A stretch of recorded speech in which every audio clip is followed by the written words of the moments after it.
Hi, I'm Alex. I'm from PySpiders Rajajinagar. These are student Harshith. He got placed in a company. Now he's going to share the experience about PySpiders.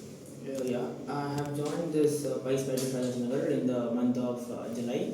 I joined as a full stack developer in Python course where I was taught from basics to advanced by Mr. Keshav sir, where he cleared every minute doubt which was raised by me during the class, which helped me to clear many of the things like technical interviews which I attended. After that, I've been trained in a course called as Django, where I've been taught from basics to advanced level Django, where we can create a website from scratch.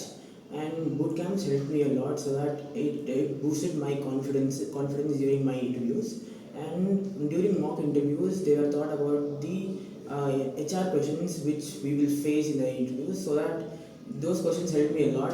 Indirectly, it was just a cakewalk in my company. Okay. How mock interview were helpful to clear the interview?